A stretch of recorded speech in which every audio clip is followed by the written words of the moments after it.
Karena dalam sebuah riwayat yang lain kata baginda Nabi SAW, sebaik-baik kalian adalah yang dipanjangkan umurnya dan baik amalnya. Ya, jadi memang tidak berharap kematian karena dia berharap dipanjangkan umur di atas ketaatan tapi ya. Dan kalau seandainya seseorang itu punya maksiat, berdosa kepada Allah Subhanahu wa taala, maka panjangnya umurnya menjadi peluang untuk dia membersihkan dosanya karena urusan akhirat sudah sulit sekali untuk dia kembali bertobat kepada Allah Subhanahu wa taala di saat memang ajalnya sudah datang. Allahu Rabbi wal Islam dini wa Muhammadan Rasulullah. Assalamualaikum warahmatullahi wabarakatuh. Alhamdulillah wassalatu wassalamu ala Rasulillah. Segala puji dan puja kehadirat Allah Subhanahu wa taala, juga salawat dan taslim kepada Nabi besar Muhammad sallallahu alaihi wa ala alihi wa sahbihi wasallam. Semoga teman-teman sekalian semua amal yang pernah kita kerjakan dari amal saleh dan juga yang sedang kita kerjakan serta yang akan kita kerjakan sampai menjelang ajal datang nanti diterima dengan pahala yang sempurna, dan semoga Allah panjangkan umur kita di atas ketaatan kepadanya, dan juga semoga seluruh kesalahan dan dosa yang pernah kita kerjakan, kecil ataupun besar, samar ataupun nyata, semuanya diganti oleh Allah Subhanahu wa taala dengan pahala, tentu dengan kemahamurahannya. Dan semoga Allah Subhanahu wa taala selalu menjaga para pemimpin kita agar selalu saja mendapatkan hidayah dan petunjuk untuk menjalankan tugas dengan benar, dan semoga Allah membalas sebesar-besar jasa mereka terhadap negara ini dan juga masyarakat Indonesia, serta juga semoga kita semua menjadi masyarakat yang patuh dan juga saling mendukung dengan pemerintah, gotong royong untuk sama-sama mengembangkan dan juga mengatur perkembangan negara ini. Serta juga semoga Allah Subhanahu wa taala menyatukan kita semua di surga firdausnya tanpa hisab, semuanya disatukan dalam majelis ilmu yang mulia ini. Allahumma amin. Baik teman-teman sekalian, seperti biasa di Rabu siang hari pukul 13.00 waktu Indonesia Barat, kita akan melanjutkan bedah buku kita Riyadhus Shalihin tulis oleh Imam Nawawi rahimahullah, dan kita akan masuk di bab ke-67, bab makruhnya mengharapkan kematian karena tertimpa penderitaan, tapi tidak apa-apa jika itu dilakukan karena takut tertimpa fitnah dalam agama. Ya, cukup panjang babnya, namun bab ini sangat penting untuk dirincikan seperti ini agar seseorang menyadari dan mengetahui ternyata memang perlu untuk memahami poin ini dalam agama Islam atau Anda sebagai seorang muslim. Jadi bab makruhnya artinya tidak diperintahkan dalam agama dan lebih baik ditinggalkan mengharapkan kematian karena tertimpa penderitaan, karena sakit keras, karena musibah-musibah yang dia lalui dalam hidupnya, karena toh semua juga manusia akan dicoba oleh Allah Subhanahu wa taala. Terkadang kita melihat sebuah perkara itu besar, tapi ternyata setelah kita laluin dan berlalu waktu, kita sudah dikeluarkan oleh Allah Subhanahu wa taala dari masalah tersebut, kita menganggapnya kecil karena ternyata datang masalah-masalah yang lebih besar setelahnya. Seperti itulah kurang lebih gambaran dalam Islam, ya, bagaimana seseorang itu harusnya bisa menerima penderitaan ataupun cobaan yang sedang datang dengan bersabar, karena pahala sabar hanya didapatkan dengan cobaan tersebut. Sebagaimana juga nikmat itu akan didapatkan dengan banyak bersyukur kepada Allah Subhanahu wa taala, atau nikmat-nikmat dianjurkan agar diikuti dengan bersyukur kepada Allah Subhanahu wa taala agar selalu bertambah nikmat tersebut.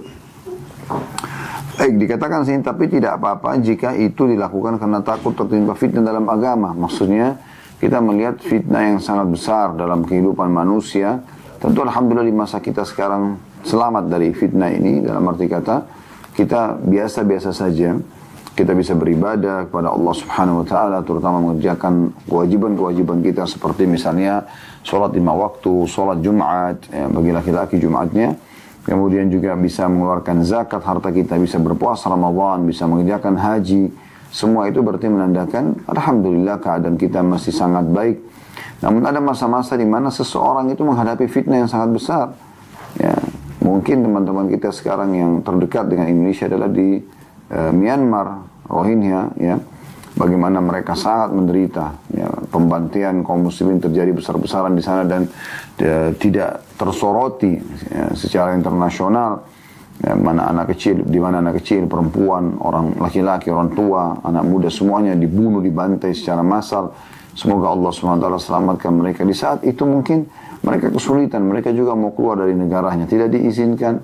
Ya, mereka juga di dalam tersiksa. Mungkin di saat-saat seperti ini, seseorang muslim mungkin ada angan-angannya agar dia bisa diwafatkan saja oleh Allah Subhanahu wa taala sehingga dia selamat dari fitnah tersebut.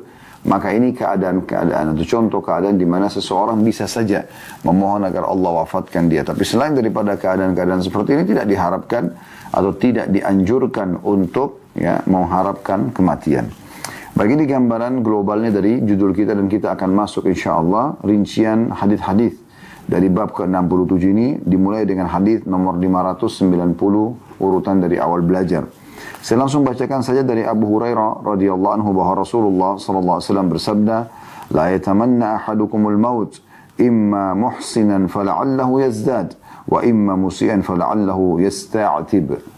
Hadis ini diriwayatkan oleh Bukhari Muslim. Terjemahannya, janganlah salah seorang antara kalian mengharapkan kematian. Jika dia seorang baik, barangkali kebaikannya bisa bertambah. Dan apabila dia seorang yang banyak keburukannya, maka moga-moga dia bisa mencari ridha Allah dengan bertaubat. Riwayat ini, teman-teman sekalian, ada footnote nomor 481 di belakang atau di bawah, tertulis yang dimaksud adalah meninggalkan dari kesalahannya dan memohon keridhaan Allah sebagaimana dalam kitab An-Nihayah. Kemudian selanjutnya dikatakan dalam riwayat Imam Muslim dari Abu Hurairah radhiyallahu anhu, masih nomor urutan hadis yang sama 590 ya. Dari urutan ini ada dua buah riwayat. Dalam riwayat Muslim dan dari Abu Hurairah radhiyallahu anhu dari Rasulullah sallallahu alaihi wasallam beliau bersabda, "La yatamanna ahadukumul maut wa la yad'u bihi min qabli an ya'tiyah. Innahu idza mata qata'a 'amaluhu wa innahu la yazidul mu'minu 'umruhu illa khaira." Janganlah seseorang antara kalian mengharapkan kematian dan janganlah berdoa memintanya sebelum ia mendatanginya. Karena apabila dia mati, maka terputuslah amalnya. Dan sesungguhnya umur seorang mukmin itu tidak menambah apapun untuknya melainkan kebaikan. Melainkan kebaikan. Baik, hadis ini teman-teman sekalian memberikan gambaran kepada kita tentang bagaimana seorang mukmin selalu optimis untuk melalui kehidupan ini sampai ajalnya datang. Bila dia diberikan taufik oleh Allah Subhanahu wa taala untuk beramal saleh, melakukan ketaatan-ketaatan kepada Allah dari salat, dari puasa, dari zakat, dari haji dan semua amal-amal sunnah juga yang mendampingi ibadah-ibadah wajib seperti salat sunnah, berzikir, baca Quran, berdoa, majlis ilmu, kemudian juga puasa sunnah, kemudian juga sedekah pendamping dari zakat, kemudian umrah pendamping daripada haji, maka sebuah nikmat yang luar biasa.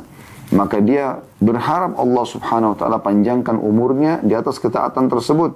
Karena dalam sebuah riwayat yang lain kata baginda Nabi sallallahu alaihi wasallam, sebaik-baik kalian adalah yang dipanjangkan umurnya dan baik amalnya. Ya, jadi memang tidak berharap kematian karena dia berharap dipanjangkan umur di atas ketaatan tapi ya.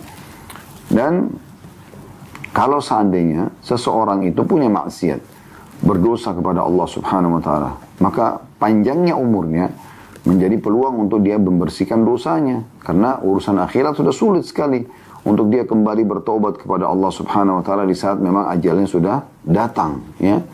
Jadi poin ini penting sekali untuk digarisbawahi agar jangan sampai seseorang membaca secara otodidak dan dia tidak memahami makna-makna hadis ini, ya.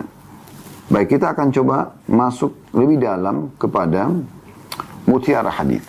Yang pertama yang bisa diambil adalah larangan dari Nabi SAW, dan ini sifatnya makruh, berharap kematian. Kenapa dikatakan makruh? Makruh dalam ilmu fikih, definisinya adalah kalau mengerjakannya tidak berdosa, namun kalau meninggalkan mendapatkan pahala.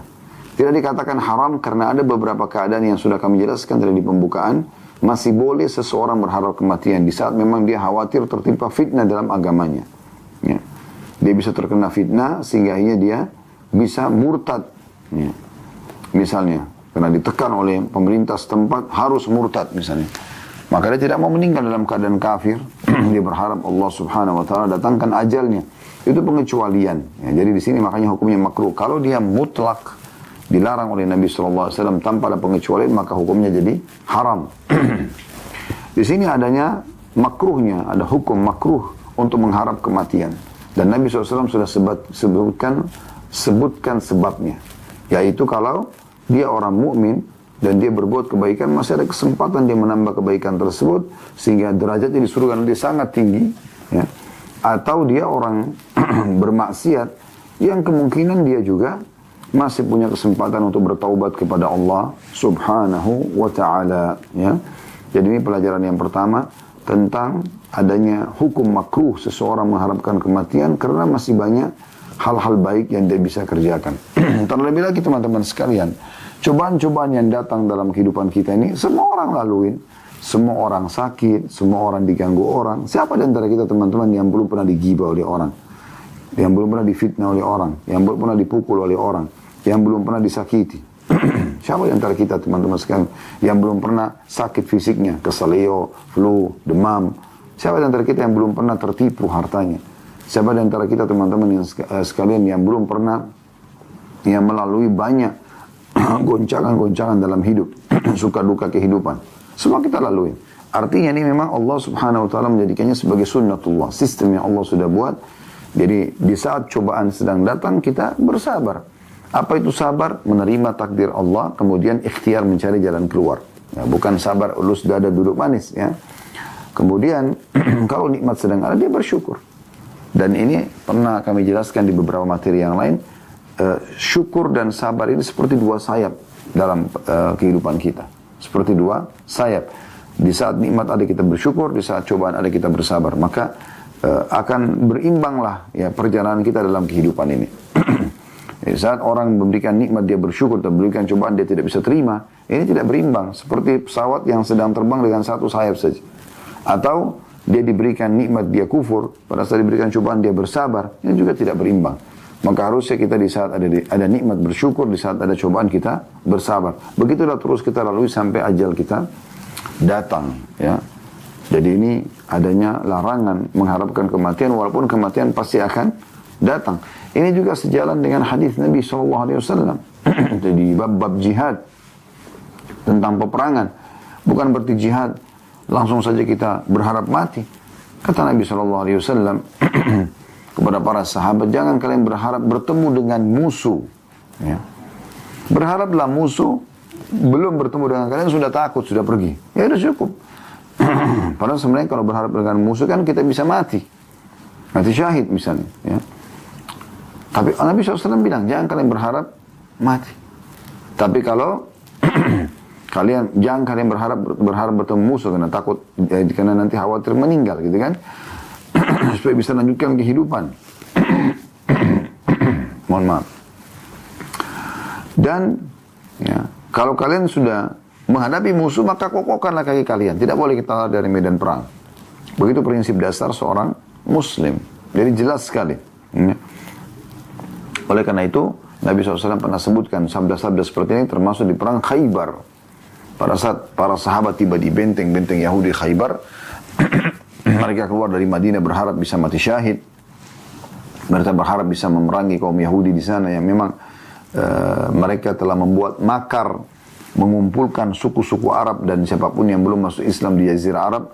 Kemudian terbentuklah pasukan Ahzab yang Allah sebutkan dalam surah nomor 33 dalam Al-Quran, surah Al-Ahzab. Dan kita tahu di Idul Adha, ya, di Idul Fitri kita biasa membaca wahazamal ahzaba wahdah, dan Allah mengalahkan pasukan Ahzab sendirian, pasukan kelompok-kelompok yang berkumpul. Itu kan otaknya adalah dua suku Yahudi di Khaybar, yaitu suku Qainuqa dan Nadir, yang memang berusaha untuk menyerang kaum muslimin dan mengajak komponen-komponen suku Arab yang belum masuk Islam untuk bersatu. Maka Nabi SAW ke sana untuk menghukum mereka. Dan Nabi SAW sudah dapat wahyu kalau beliau akan memenangkan peperangan bersama muslimin. Tapi apa yang terjadi? Waktu para sahabat tiba di Khaybar dan mereka teriak-teriak sambil mengatakan Allahu Akbar, Allahu Akbar, inilah yang telah Allah dan Rasulnya janjikan. Maka Nabi SAW mengatakan apa? Jangan kalian berharap bertemu musuh. Berharaplah musuh itu takut dan pergi. Tapi kalau kalian bertemu, kokohkan telapak kaki kalian. Dan juga kecilkan suara kalian. Karena yang sedang kalian panggil Allah itu tidak tuli. Tidak usah teriak-teriak. Dan para sahabat suka di medan perang itu tidak mengeras-ngeraskan suara mereka. Kecuali di saat mereka pecikan takbir untuk membakar semangat saja. Selebihnya mereka diam melaksanakan tugas tersebut. Ini yang pertama. Yang kedua, adanya anjuran memaksimalkan waktu agar mengisi dengan amal-amal saleh. Nah ini penting. Makanya dikatakan di potongan hadis ini, Imma muhsinan fala'allahu yazzad. Mungkin saja dia pelaku kebaikan dan dia bisa menambah kebaikannya. Berarti kan dari hadis, potongan hadis ini kita ambil pelajaran pentingnya seorang muslim selalu menambah kesempatan, meraih kesempatan untuk menambah amal solehnya. Kan? Jadi di mana ada kesempatan beramal soleh, lakukan, walaupun kecil. Ini masuk dalam sabda Nabi SAW, La tahkiranna minal ma'rufi syai'a. Jangan pernah kalian pelit-pelit dengan satu amal soleh. Kerjakan saja, apapun yang di depan mata kita, walaupun mudah. Walaupun hanya senyum dengan muslim. Kata Nabi SAW, ya, walaupun kau harus bertemu dengan saudaramu dalam kondisi kau tersenyum. Dalam hadis lain, kata Nabi SAW, senyum di wajah saudaramu adalah sedekah. Walaupun itu sederhana, senyum saja. Itu dihitung sedekah, pahala yang besar. Maka seorang mukmin memaksimalkan untuk beramal soleh. Ya, selama dia diberikan kesempatan. Seperti hari ini Allah subhanahu wa ta'ala alhamdulillah masih memberikan kita umur. Semoga Allah berikan kita umur yang sangat panjang ke depan. Dan semua diisi dengan amal-amal soleh. Karena peluang-peluang ini tidak semua Allah berikan kepada hamba-hambanya. Ya. Saya pernah sebutkan riwayat dan saya ingatkan kembali. Pernah di zaman Nabi SAW ada 2 orang sahabat yang wafat. Dan hadis ini atau riwayat ini disebutkan oleh Al-Mudhir dalam kitab Targhib wa Tarhibnya. Dan disahihkan oleh para ulama. Ada 2 orang sahabat meninggal, yang satu meninggal mati syahid. Kemudian disolati oleh Nabi SAW. Pekan depannya ada sahabat yang meninggal, itu tidak mati syahid, mati biasa saja. Ya, mati di atas ranjang, ajalnya datang. Maka Nabi SAW setelah mensolati jenazah yang kedua berkata, bagaimana pendapat kalian dengan jenazah yang sekarang ini? Dibandingkan dengan sahabatnya meninggal pekan lalu yang mati syahid. Beberapa sahabat mengatakan, ya Rasulullah, semoga orang ini ya mencapai derajat ya sahabatnya meninggal pekan lalu, karena mereka tahunya meninggal pekan lalu berarti mati syahid, ini pahalanya lebih besar. Maka kata Nabi SAW, ketahuilah demi zat yang jiwaku dalam genggamannya, maksudnya demi Allah, ya sungguhnya orang ini yang baru kita salati, derajatnya dibandingkan dengan sahabatnya pekan lalu meninggal, itu antara langit dan bumi. Karena dia sempat mendapatkan Jumat pada pekan itu sebelum meninggal, sempat sholat 5 waktu selama sepekan, sempat berzikir, sempat berdoa, dan banyak amal-amal soleh yang bisa dikerjakan. Jadi sebenarnya waktu yang Allah subhanahu wa ta'ala berikan kepada kita tambahan, bukan untuk disia-siakan teman-teman, bukan yang dihabiskan untuk selalu ke mall saja, kumpul-kumpul yang tidak ada gunanya, menghabiskan waktu, enggak, kesempatan beramal soleh. Bayangkan saudaraku seiman, kalau di saat ini, Anda semua ikuti acara ini baik live ataupun siaran ulang, kalau dengar perkataan kami ini, maka coba bayangkan di saat ini Allah datangkan malaikatmu dan akan mencabut ruh Anda. Kemudian malaikat mengatakan, Allah masih memberikan kesempatan untukmu setengah jam lagi. Saya tunggu di sini, saya akan cabut ruhmu. Kira-kira teman-teman, di setengah jam yang kita tahu kita akan dicabut ruh, ya, sebentar lagi di setengah jam ini, atau setelah setengah jam ini, apa yang akan kita lakukan? Apakah Anda di saat itu sudah tahu ajal Anda akan datang, Anda akan kembali mencari restoran favorit Anda, menghabiskan waktu di toko-toko untuk mencari pakaian bermerek Anda, sepatu bermerek Anda, untuk duduk kumpul-kumpul sama teman-teman, bahkan ya biologis sama pasangan pun mungkin kita tidak akan lakukan. Ya. Kita akan coba memaksimalkan pada satu bertobat kepada Allah SWT, mengerjakan amal yang paling kira-kira apa yang besar pahalanya di sisi Allah yang muncul di benak kita. Setengah jam lagi kita akan meninggal.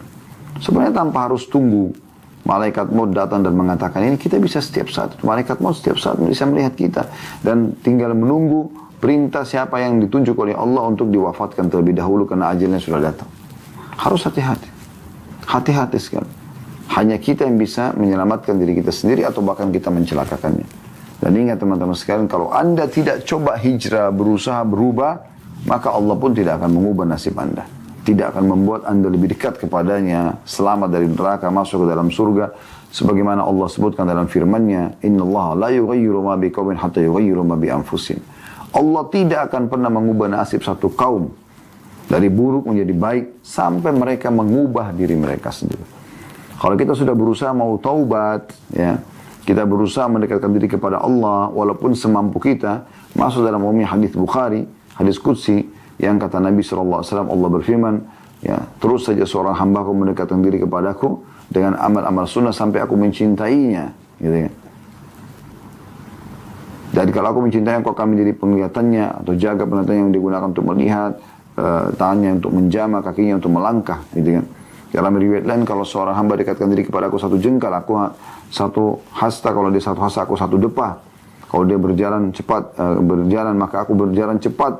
Artinya Allah Subhanahu wa taala akan coba, ya, bukan coba, Allah Subhanahu wa taala pasti akan menerima siapapun yang berusaha mendekatkan diri kepadanya. Jadi walaupun kita cuma berupaya sedikit, Allah SWT akan berkahi itu. Yang penting ada upaya itu dari kita. Seperti itu kurang lebih gambarannya. Ya. Jadi kalau Allah berikan umur, perbanyak amal soleh teman-teman. Jangan sia-siakan. Semua peluang apapun, ingat, selalu jadikan prinsip. Dari amal soleh ke amal soleh yang lain. Amal soleh yang lain. Terus tidak pernah berhenti. Ya. Itu target kita. Jangan dari amal soleh, tadi kan saya sudah sholat, sekarang nggak apa-apa deh. Buat maksiat. Enggak. Kita bagaimana dari amal soleh ke amal soleh lagi. Terus ada manfaatnya. Kemudian pelajaran yang ketiga adalah anjuran agar bertaubat dari dosa-dosa. Selama Allah masih kasih kesempatan. Diambil dari potongan sabda Nabi SAW, wa imma musi'an fala'allahu yasta'atim. Siapa tahu dia pelaku dosa, maka bisa saja dia bertaubat. Dan juga diambil dari sabda Nabi SAW, innahu idha matan qata' amaluh. Sesungguhnya kalau seseorang itu wafat, maka tidak akan bertambah amalnya atau terputuslah amalnya. Oleh karena itu dia kesempatan bertaubat. Taubat ini artinya kita mohon kepada Allah Subhanahu wa taala agar dimaafkan kesalahan kita, kemudian Allah bersihkan semua dosa sehingga nggak ada lagi hisab kita hari kiamat. Kalau tidak ada dosa Anda, artinya Anda akan selamat masuk ke dalam surga. Karena dosa yang membuat orang masuk ke dalam api neraka. Dan juga fasilitas di dunia itu hilang, teman-teman sekalian, justru dengan dosa-dosa. Banyak riwayat yang menyebutkan masalah itu dari Nabi SAW. Berapa banyak nikmat Allah terhalangi dari seorang hamba karena dosa-dosa yang dia lakukan. Ini harus lebih hati-hati. Oleh karena itu di kesempatan Allah berikan umur kayak sekarang, kita masih punya umur pada hari ini. Semoga Allah juga panjangkan umur kita ke depannya dengan amal soleh. Kita bertaubat dari dosa-dosa kita. Kata Nabi SAW, aku bertobat dan beristighfar kepada Allah sehari 70 dan riwayat lain sampai 100 kali. Dengan tulus, jangan cuma istighfar melalui lisan saja. Renungi dalam hati, ya, kita bisa fikirkan dan meresapi bagaimana besarnya kesalahan kita dan bisa hukuman Allah setiap saat datang kepada kita, maka kita bertaubat kepada Allah Subhanahu wa ta'ala. Kita masuk ke hadis yang 500, hadis yang kedua dalam bab ini, hadis nomor 591. Dari Anas radhiyallahu anhu, beliau berkata Rasulullah sallallahu alaihi wasallam bersabda, la yatamannayanna ahadukumul mauta li dhurrin asabah, fa in kana la budda fa'ilan. Saya ulangi, fa in kana la budda fa'ilan falyaqul Allahumma ahyini ma kanatil hayatu khairan li wa tawaffani idza kanatil wafatu khairan li. Janganlah salah seorang di antara kalian menginginkan kematian karena penderitaan yang menimpahnya. Itu ada putun nomor 482 di bawah. Maksudnya penderitaan dalam hal keduniaan. Ya. Jika memang harus mengharapkan kematian, maka hendaklah dia mengucapkan, ya Allah, hidupkanlah aku jika hidup itu lebih baik bagiku atau untukku, dan matikan aku jika kematian itu lebih baik untukku. Hadis ini diriwayatkan oleh Bukhari dan Muslim. Dari hadis ini teman-teman sekalian kita ambil pelajaran penting, ya. Makna globalnya dulu, adanya larangan dari Nabi SAW, walaupun hukumnya makruh, ya, karena masih ada pengecualian sebagaimana kami jelaskan tadi di pembukaan. Adanya larangan dari Nabi SAW yang sifatnya makruh untuk berharap mati. Kalau ada musibah-musibah urusan dunia, gangguan orang, ya, penyakit, tidak usah berharap mati. Ada kisah nyata di Saudi, seorang wanita kaya raya, tapi dia stroke, subhanallah. Tidak sengaja pembantunya, kebetulan dari Afrika, belanja di satu toko kios di sebelah rumah dia, beberapa keperluan. Kemudian di situ ada buku-buku terjemahan dalam berbagai macam bahasa, diletakkan oleh Kementerian Pendidikan dan Agama Saudi. Itu biasa, kalau teman-teman yang biasa ke Saudi tahu, di musim haji pun banyak dibagi-bagi, ya, termasuk dalam bahasa kita, bahasa Indonesia ini ide yang sangat brilian gitu. Semoga Allah SWT balas pemberi idenya ini dan Allah ikut sertakan kita bersama mereka di pahala tentunya. Nah, ini dia yang luar biasa gitu. Maka pembantunya ini mengambil kebetulan dalam bahasa dia. Ada ditemukan di situ dalam bahasa salah satu negara di Afrika, tidak disebutkan dalam kisah ini negara mana. Dia pulang kemudian dia baca. Nah, di depan majikannya yang sedang stroke. Majikannya ini kebetulan orang kaya raya. Maka majikannya tanya, buku apa yang kau baca? Dia jelaskan, saya baca kebetulan dapat buku terjemahan dalam bahasa saya. Ini tentang masalah amal-amal saleh gitu kan. Amal-amal saleh. Dan motivasi dan gambaran tentang Islam dan seterusnya. Terus kata majikannya, apa ada nomor telepon ya orang yang yayasan yang menerbitkan ini? Dilihat di lembaran-lembaran awal ternyata ada gitu. Dia mengatakan, baik, coba teleponkan buat saya dan tanyakan ya buku ini dibagikan kemana saja dan berapa biaya cetaknya. Maka pembantunya pun telepon, kemudian ditanya, disebutkanlah biaya cetaknya, disebutkanlah di beberapa negara yang mereka bagi di Afrika. Maka ibu ini pun menyumbang. Ya, ibu ini pun menyumbang, walaupun dia stroke di atas ranjang, bayangkan ya, dalam kondisi betul-betul dia, kalau kita mungkin sudah belum atau kurang keimanannya, mungkin malah berkeluh kesah, malah banyak menangis karena nggak bisa beraktivitas. Tapi di sini dia malah semangat, tidak mau terkalahkan dengan orang-orang yang sehat gitu. Maka pada saat itu pun dia menyumbang sekian banyak. Berapa tahun kemudian yayasan tersebut menelpon ke ibu yang stroke ini, lalu kemudian menyampaikan berita gembira kalau beberapa suku di Afrika masuk Islam dari buku yang ibu ini sumbangkan. Coba bayangkan, ya, di atas ranjang pun lagi stroke, tetap produktif, dan begitulah Islam mengajarkan kita. Tidak ada sesuatu yang menghalangi itu. Saya pernah, subhanallah, di Mekah pada saat itu, saya sempat beberapa bulan umrah, dan cukup lama saya tinggal. Kalau salah itu sempat 2 bulanan di Saudi. Saya bolak-balik antara Madinah, Mekah, sama Jeddah. Beberapa tahun lalu tentunya, setelah kami tamat dari Madinah. Kemudian saya menemukan ada buku ditulis oleh Syekh Muhammad Jamil Zainu. Saya tidak tahu beliau masih hidup atau tidak, subhanallah. Di masa itu beliau masih hidup. Kita anggap saja bersangka baik, mungkin masih hidup, kita mengatakan hafidahullah. Dan bukunya banyak diterjemahkan dalam bahasa Indonesia. Kalau Anda temukan buku terjemahan ke bahasa Indonesia dan ada tulisannya Syekh Muhammad Jamil Zainu, maka itulah beliau. Buku ini, saya belum pernah temukan buku seperti ini teman-teman sekalian. Ditulis di situ, setiap muslim, ya, di lembaran awalnya, punya hak untuk memperbanyak buku ini dan menyebarluaskannya. Bagi Anda yang berminat bantuan penulis, Anda bisa hubungi nomor telepon. Ditulis nomor teleponnya, coba bayangkan. Biasanya kan kita hak cipta segala macam, ini enggak. Subhanallah, dia malah seperti itu. Yang terjadi teman-teman sekalian, saya pun menelpon nomor telepon itu dan ada seorang teman saya di Mekah pada saat itu, saya kenal, orang Saudi. Saya bilang, saya mau datangi Syekh ini. Saya datang laksana, kemudian ketemu sama beliau. Pada saat ketemu, beliau sempat ya salaman sama saya dan menyambut dengan sangat hangat. Waktu itu jenggotnya sudah putih semua.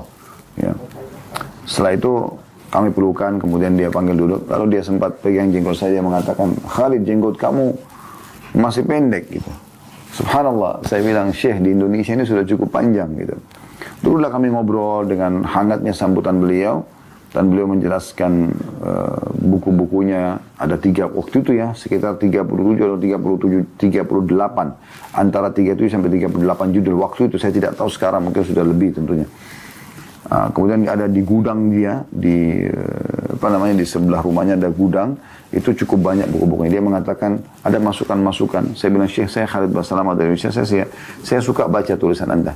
Di mana ada masukan-masukan, ada beberapa yang kami diskusikan gitu kan, tentang pengalaman-pengalaman di lapangan segala macam, dan beliau terima, masya Allah. Kemudian beliau mengatakan, Khalid, ini ada buku-buku banyak, ambil, bagikan, bawa ke negara kamu. Saya bilang, Syekh, di pesawat ke Indonesia tidak mungkin lebih dari 30 kilo. Waktu itu kami naik ekonomi kelas. Tidak bisa saya bawa. Saya pun punya koper gitu. Saya cuma bisa bawa mungkin 10 kilo, 15 kilo gitu. Tapi kalau Anda izinkan, saya akan bawa. Saya akan bawa kemudian waktu itu saya tinggal di rumah sepupu saya di Jeddah. Dan saya bilang, saya akan bawa buku-buku ini. Mungkin bisa bermanfaat bagi orang. Dia bilang, silakan. Saya bawalah beberapa dus. Maka saya kasih juga kepada teman saya orang Saudi yang beliau pun belum pernah kenal Syekh Muhammad ini. Ya. Kemudian saya kasih buku, saya bilang ambil buku ini baca. Dia bilang ya jazakallah khair. Padahal sebenarnya beliau orang Mekah, satu tempat, satu kota sama Syekh Muhammad. Tapi alhamdulillah Allah berikan taufik, saya bisa tahu alamat ini dan baca di buku itu. Dan jelas saya sampai ke Jeddah, kemudian saya tinggal di rumah sepupu saya. Ada satu masjid di dekat rumah sepupu itu, saya biasa sholat 5 waktu di situ selama di Jeddah. Maka ada beberapa anak muda, Masya Allah, muadzinnya, imamnya, kemudian ada beberapa anak muda di tetangga-tetangga masjid tersebut yang sering kumpul mereka. Saya katakan, ini ikhwani maksudnya saudara-saudaraku ya, dalam jamak satu orang, laki-laki, saudara, maka ini ikhwan. Saya bilang, ini ikhwan nih, ini ada buku-buku saya dapatkan dari Syekh Muhammad bin Zain, dan beliau tulis seperti ini di bukunya nih. Semua muslim boleh membagikan, boleh mencetak ulang bahkan. Dan saya sudah temu sama beliau. Beliau memberikan buku ini dan bebas saya mau berikan kepada siapapun. Maka saya sarankan buku ini taruh di masjid kalian. Mungkin jemaah bisa baca, mungkin Anda juga bisa baca. Terus ada satu anak muda subhanallah di situ, ya masih sepantaran kami waktu itu ya, sekitar ini mungkin kisah 15 tahun yang lalu mungkin. Kemudian dia mengatakan, Khalid, subhanallah, saya sendiri di Jeddah ke Mekah itu cuma 1 jam. Saya tidak pernah terfikir ini. Allah berikan taufik kepada kamu sehingga kamu bisa memberikan ini. Bahkan akhirnya buku ini sampai ke kami yang lebih dekat daripada Syekh dibandingkan kamu yang dari Indonesia. Saya bilang alhamdulillah. Ini contohnya. Maksudnya apa teman-teman kisah ini? Tidak ada maksud untuk riak tentunya. Tapi kita di sini berbagi teman-teman sekalian. Bagaimana seseorang muslim coba berusaha memaksimalkan waktunya, kesempatan-kesempatan emas untuk beramal soleh. Selama dia mampu dan selebihnya dia tawakal kepada Allah, Allah akan berkahi tentunya. Baik, dari hadits ini kita ambil pelajaran adanya larangan dan makruhnya untuk mengharapkan kematian. Kemudian yang kedua adalah, ini tambahan daripada faedah dari hadis sebelumnya. Kalau memang betul-betul dia kepepet sekali, dia berharap supaya udah deh saya nggak usah hidup aja. Dan yang terjadi adalah urusan fitnah di agamanya. Tadi sudah kami kasih penjelasan, mungkin dijajah negaranya, mungkin dia susah sekali. Dia berharap memang sudah meninggal, jangan dia mengatakan ya Allah matikan saya. Tapi Nabi SAW ajarkan doanya. Dia mengatakan ya Allah wafatkanlah aku, kalau wafat itu lebih baik bagi aku. Maksudnya kalau aku wafat memang aku aman daripada aku hidup, aku berbuat maksiat, maka aku lebih baik wafat. Atau hidupkanlah aku kalau hidup itu lebih baik bagi aku. Maksudnya jangan sampai aku meninggal sementara nanti aku menyesal, sementara masih ada kesempatan untuk beramal saleh. Nah ini faedah kedua dari hadis, di antara yang dijelaskan oleh Nabi SAW, yaitu Allah ma'ahini ma kanatil hayata khairun, ma kanatil hayatu khairan li. Ya Allah hidupkanku kalau kehidupan lebih baik bagi aku, wa tawaffani idza kanatil wafatu khairun li, dan wafatkan aku kalau kematian lebih baik bagi aku. Hadis nomor 592 dalam bab ini berbunyi dari Qais bin Hazim radhiyallahu anhu, beliau berkata, dakhalna ala Khabbab bin Arad radhiyallahu anhu na'uduhu wa qad iktawa 7 kayyat faqal inna ashabana alladhina salafu madaw wa lam tanqushum ad-dunya wa inna asabna ma la najidu lahu mawdi'an illa turab ولولا أن النبي صلى الله عليه وسلم نهانا أن ندعو بالموت لدعوت به ثم أتيناه مرة أخرى وهو يبني حائطا له فقال إن المسلم لا يؤجر في كل شيء ينفق إلا في شيء يجعله في هذا التراب. Terjemahannya dan hadis ini tentu hadis diriwayatkan oleh Imam Bukhari. Kata Qais bin Hazim rahimahullah, ini seorang tabi'in sebenarnya, beliau mengatakan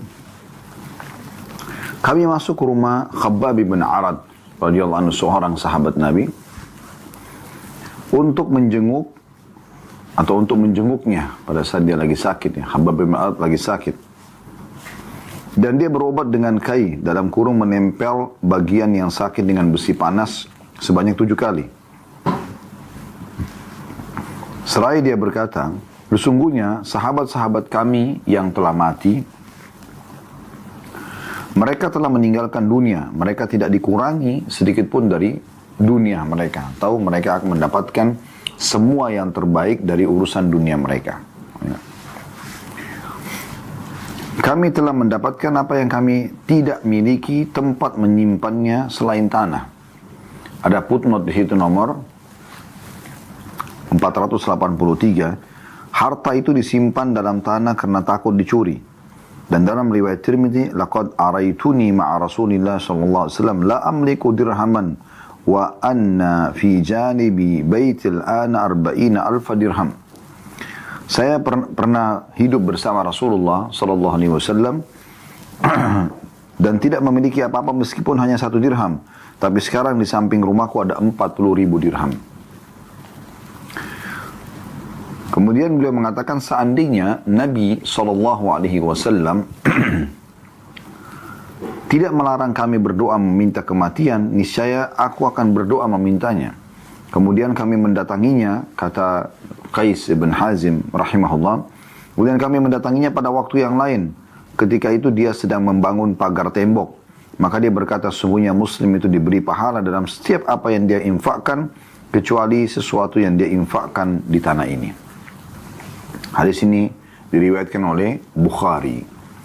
Baik teman-teman sekalian, kita coba masuk untuk memahami lebih dalam masalah hadis ini. Baik, kita mulai teman-teman sekalian dengan penjelasan umumnya. Qais bin Hazim rahimahullah, seorang tabi'in, menggambarkan tentang bagaimana dia bertemu dengan sahabat Nabi Khabbab bin Arad radhiyallahu anhum. Dan Khabbab bin Arad ini, kalau teman-teman belum tahu tentunya ya, ini sahabat termasuk as-sabiqun al-awwalun, sahabat yang pertama-tama masuk Islam di fase Mekah.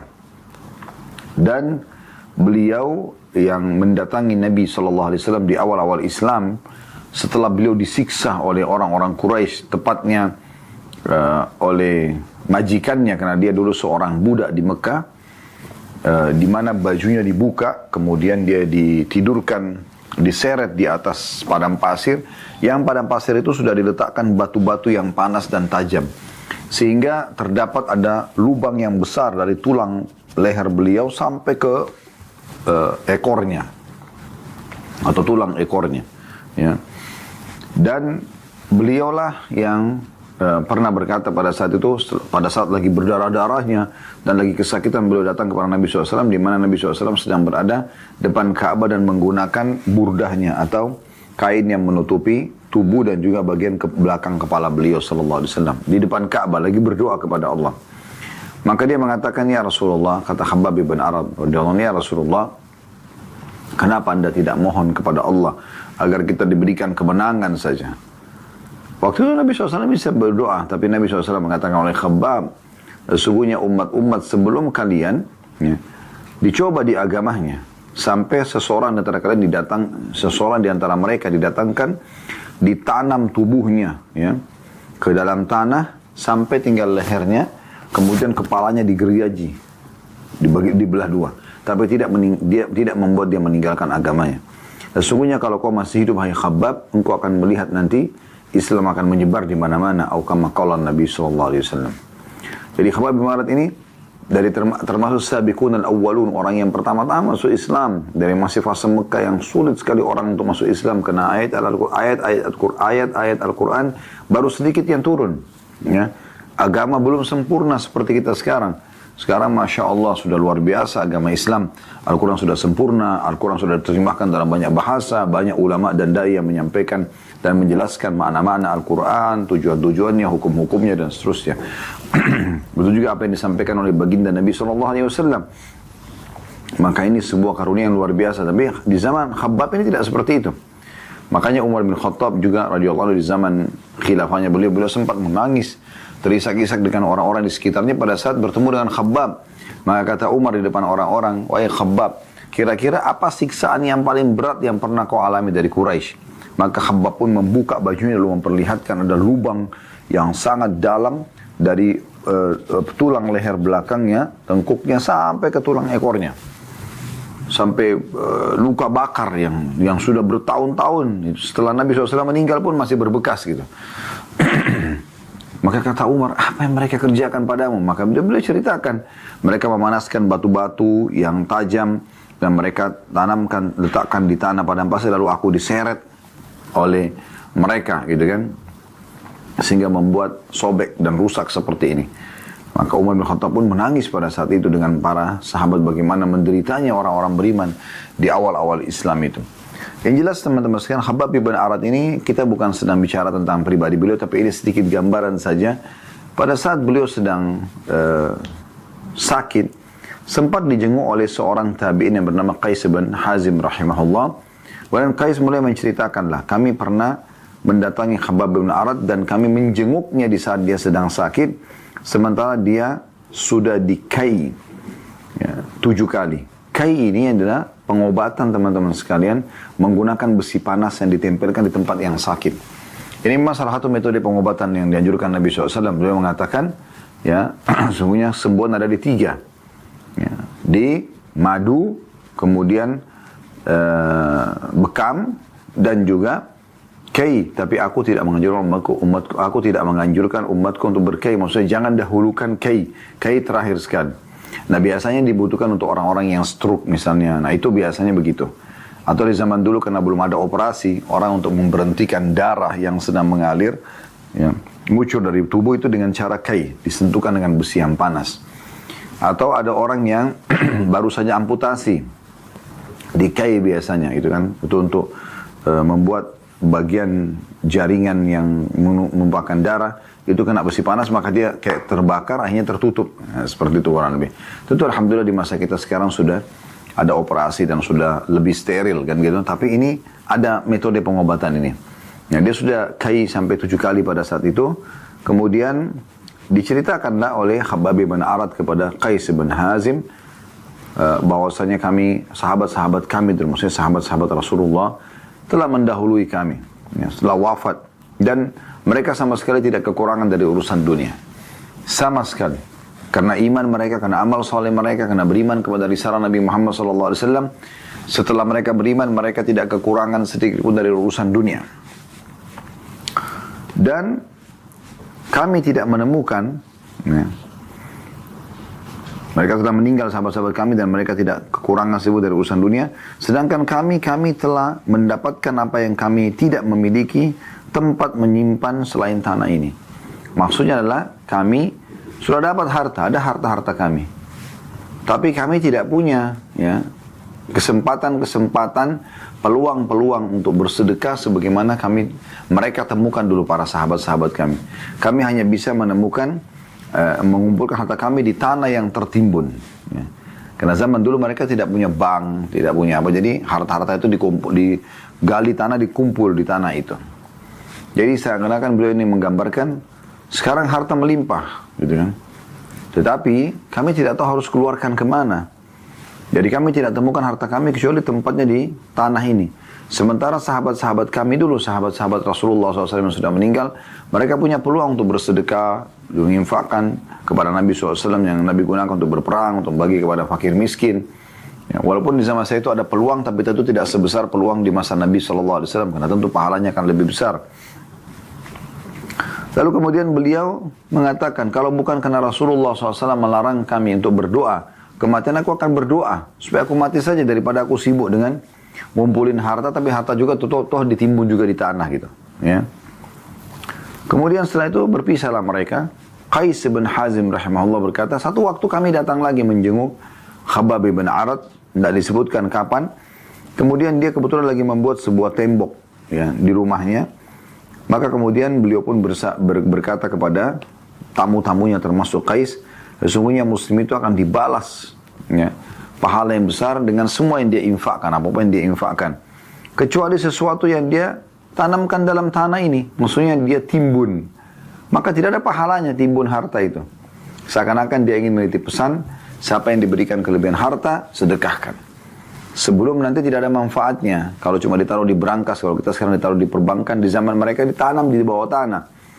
Maka tidak ada gunanya, kecuali akan jadi warisan saja. Nah ini makna globalnya hadis. Kita ambil pelajaran dan ini penutupan juga dalam pertemuan kita. Dan alhamdulillah dengan 3 buah hadis ini kita menyelesaikan semua hadis yang ada dalam bab ke-67 ini. Yang pertama adalah adanya anjuran untuk mendatangi orang-orang saleh, para ulama. Ya, bertemu dengan mereka walaupun tidak harus mengunjungi rumahnya, mungkin berteman sama mereka, memenuhi kebutuhan mereka, belajar dari mereka, bertanya dari mereka. Ya, ini hal yang mendasar sekali. Itu yang sering dicontohkan oleh para salafus saleh. Kalau para sahabat Nabi ridwanullah alaihim, mereka mendatangi Nabi SAW. Bahkan mereka banyak yang sengaja pindah rumahnya, ya, dekat rumah Nabi SAW agar selalu bertemu dan sholat bersama Nabi alaihi salatu wassalam. Begitu juga setelah Nabi SAW meninggal, para tabi'in, generasi yang datang, ya, yang tidak bertemu dengan Nabi SAW, mereka belajar dari para sahabat, mereka berusaha selalu mendekat dengan para sahabat ini, agar mereka bisa mendapatkan faedah-faedah dan manfaat-manfaat dari ilmu-ilmu agama yang mereka miliki. Begitu juga dengan tabi'in, generasi yang datang setelah sahabat semua sudah meninggal. Mereka belajar dari generasi tabi'in, yang akhirnya mereka mendapatkan manfaat-manfaat dari ilmu, pengalaman-pengalaman, petua-petua, nasihat-nasihat, wasiat-wasiat, semua ini didapatkan dari orang-orang saleh. Karena kalau kita bertemu dengan orang saleh dan kita mendengarkan nasihatnya, mendengarkan ceramahnya, meminta diberikan nasihat atau saran, ini semua manfaatnya besar karena mereka berlandaskan agama Allah. Artinya kita mendapatkan sesuatu yang paling mahal dari kehidupan kita, itu ilmu agama. Ya, seorang muslim harus menjadikan ilmu agama adalah sesuatu yang paling mahal dalam hidupnya. Maka pada saat itu, karena Khabbab bin Arad radhiyallahu anhu mengetahui kedatangan Qais bin Qasim, menjenguknya, selain menjenguk juga ingin belajar, maka beliau di dua pertemuan, dua-duanya diisi dengan wasiat. Yang pertama, pertemuan pertama itu dia menceritakan, atau Khabbab bin Arad menggambarkan, sahabat-sahabat kami telah mendahului kami dan mereka telah wafat dan tidak ada satupun di antara mereka yang kekurangan dari urusan dunia. Gitu ya. Sementara kami ini hanya mendapatkan sekarang dari urusan dunia apa yang bisa kami timbun di tanah ini. Maksudnya harta kami melimpah, tapi kami hanya bisa masukkan ke dalam tanah. Kami tidak bisa buat apa-apa dengan harta ini. Ya. Di zaman Nabi SAW banyak kegiatan sosial yang bisa diikuti oleh para sahabat. Karena setiap kali mau berjihad, setiap kali ada orang miskin, Nabi SAW selalu memotivasi para sahabat untuk bersedekah. Dan juga Nabi SAW menerima sedekah-sedekah mereka, bukan untuk beliau, tapi untuk dibagikan lagi kepada orang-orang. Jadi setiap hari, di masa fase Madinah dulu, orang bisa datang ke rumah Nabi SAW atau ke masjid bertemu dengan beliau, lalu mengatakan, ya Rasulullah, ini saya infakkan. Silakan Anda letakkan di mana yang Anda lihat. Gitu. Maka ini yang terjadi. Nah, Khabbab bin Arad tidak melihat itu lagi peluang, karena Nabi SAW sudah meninggal. Beliau tidak tahu juga harus dikemanakan harta ini, cuma bisa di tanah. Nah, ini wasiat beliau. Ya. Jadi makna wasiat ini jelas sekali, bahwasanya kalau ada peluang jangan sia-siakan untuk beramal saleh, terutama bersedekah. Di pertemuan yang kedua juga pada saat didatangi belum memberikan wasiat juga bahwasanya setiap muslim ingatlah akan mendapatkan pahala dari semua yang mereka sedekahkan, tidak terkecuali apapun yang disedekahkan, apakah uang, apakah makanan, apakah pakaian, apakah tunggangan, rumah, semua ini akan menjadi sumber pahala buat dia, gitu ya. Dan sesungguhnya yang dia tidak bisa dapat pahala hanya yang dia timbun, yang dia simpan, jadikan sebagai harta simpanan. Nah ini yang tidak dapat pahala, ya, karena memang dia tidak bisa kelola. Ya, kecuali nanti pada saat diberikan kepada ahli warisnya baru ada pahalanya lagi. Tapi selama dia timbun tidak ada pahalanya. Ini kurang lebih pelajaran yang pertama dari hadis, yaitu bagaimana seseorang usahakan selalu bisa mendatangi para ulama, belajar dari mereka, ya, mendengar wasiat-wasiat mereka, gitu kan. Tapi tentu tanpa juga mengganggu mereka. Nah, jangan juga kita mengatakan, oh Ustaz tadi bilang begitu, kalau gitu kita selalu aja rongrong Ustaznya atau kiainya atau ya siapalah, ya, alimnya, selalu 24 jam bersama dengan dia. Mungkin orang juga punya aktivitas yang lain. Tapi di saat Allah Subhanahu Wa Taala berikan peluang kita bertemu, hadir dalam majelis ilmunya, dengarkan wasiat-wasiatnya, ya, petua-petuahnya. Di saat ada kesempatan untuk bertanya, kita bisa bertanya. Di saat kita bisa minta nasihat, kita minta nasihat, gitu kan. Tanpa harus memaksakan, maka itu yang dimaksudkan dengan apa yang kami bahasakan barusan tadi. Baik, yang kedua, teman-teman sekalian, adanya anjuran menjenguk orang sakit. Karena di sini kita lihat Qais bin Hazim menjenguk Khabbab bin Arad radhiyallahu anhu. Dan banyak sekali keutamaan. Anda kalau ketik di Google keutamaan menjenguk orang sakit akan banyak sekali artikel keluar. Gitu kan? Ini anjuran agar kita yang sehat ini menyadari, oh betapa besarnya nikmat pada saat sehat itu. Jadi kita menjenguk orang sakit ini keutamaannya sangat besar. Di antaranya hadits Nabi SAW, siapa yang menjenguk saudaranya muslim, maka dia seperti sedang berjalan di taman surga dan memetik buahnya. Dan kalau dia jenguk di pagi hari, maka ada 70.000 malaikat yang mendoakan dia sampai sore hari. Walaupun Anda jenguk cuma 5 menit, doa malaikat dari pagi, kalau di pagi hari Anda jenguk ya, dari pagi itu Anda cuma 5-10 menit masuk ke ruangan dia, misalnya rumah sakit atau di kamar dia, atau di rumah dia, kemudian Anda mendoakan, sabarkan, lalu Anda pergi, 5 menit saja. Malaikat tetap doakan, 70.000 malaikat mendoakan dari pagi sampai sore. Kalau Anda jenguk di sore hari, kata Nabi SAW, maka ada 70.000 malaikat lagi mendoakan sampai pagi hari.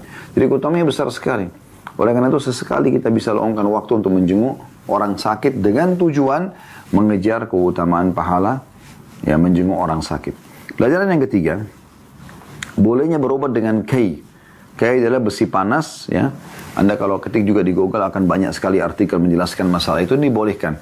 Tapi sebelum kai, Anda dianjurkan untuk fokus kepada madu dan ya bekam. Begitu dijelaskan dalam hadis dan sudah saya bacakan tadi hadisnya, saya ulangi lagi. Kata Nabi SAW, kesembuhan itu akan ada di madu, konsumsi madu, kemudian bekam dan kai. Tapi aku tidak menganjurkan umatku untuk memulai dengan kai. Kemudian yang keempat yang bisa diambil dari hadis ini adalah bagaimana seseorang coba ya, melihat ke orang-orang yang telah mendahului dia, bukan orang yang akan datang. Karena orang yang telah mendahului dia, itu yang jelas bisa diambil pelajaran darinya. Seperti misalnya, para sahabat-sahabat Nabi Ridwanullah alaihim, para tabi'in, orang-orang yang terdahulu sebelum kita. Kita ambil pelajaran dari mereka. Yang sudah meninggal dalam keadaan iman dan amal soleh, kita tinggal ikuti jejaknya. Kita pelajari kisah-kisah mereka. Kami sudah adakan tablik akbar sebelum pandemi kemarin, itu 40 sekian serial sahabat.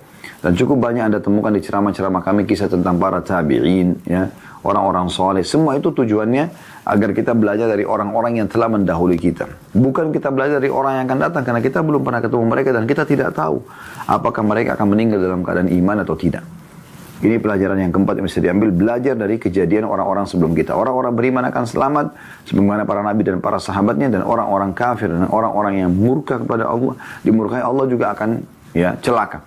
Anda ikuti Nabi Muhammad SAW dan para sahabatnya, Abu Bakar, Umar, Uthman, Ali dan seterusnya, maka Anda akan bersama dengan mereka. Anda mengikuti Abu Jahal dan Abu Lahab dengan kekufuran, Anda juga akan bersama dengan mereka. Pelajaran yang kelima dari hadis ini, adanya penekanan agar selalu bersedekah. Dan sedekah adalah amal yang paling besar pahalanya, sebagaimana sudah sering kita ingatkan ya. Dan Anda supaya tahu kaidah-kaidah sedekah dalam Islam, Anda bisa kembali ke surah Al-Baqarah, surah nomor 2 ayat 261 sampai 274. Ini sudah berulang kali kami ulangi di beberapa materi kami yang lalu. Coba Anda baca Al-Baqarah 261 sampai 274. Itu banyak kaidah-kaidah dasar dalam masalah sedekah. Jadi tidak boleh menyebutkan sedekahnya, tidak boleh menyakiti perasaan orang yang menerima, ikhlas karena Allah Subhanahu wa taala, mengharapkan murni, mengharapkan balasannya. Ini semua adalah kaidah-kaidah dasar yang harus diketahui dalam sedekah, sehingga sedekah kita bisa diterima oleh Allah Subhanahu wa taala, dan jangan sampai menyesal ya. Jangan sampai menyesal. Yang terakhir, teman-teman sekalian, anjuran untuk tidak banyak menimbun-nimbun harta ya. Jangan sampai menimbun-nimbun harta, akhirnya kita ya tidak bisa mengambil faedah dari harta tersebut. Sesuai juga dengan hadis Nabi SAW kepada para sahabat, siapakah di antara kalian yang ingin mengelola, yang dia lebih suka mengelola hartanya sendiri atau dikelola oleh ahli warisnya? Kata para sahabat, ya Rasulullah, tidak ada seorang pun di antara kami kecuali berharap dan suka dia yang kelola hartanya. Kata Nabi SAW, yang kalian infakkan semasa hidup kalian itulah yang kalian kelola sendiri, dan yang kalian timbun dan tabung itulah yang akan dikelola oleh ahli warisnya. Ahli waris belum tentu mengerjakan amal saleh buat kita. Ya, Allahu a'lam.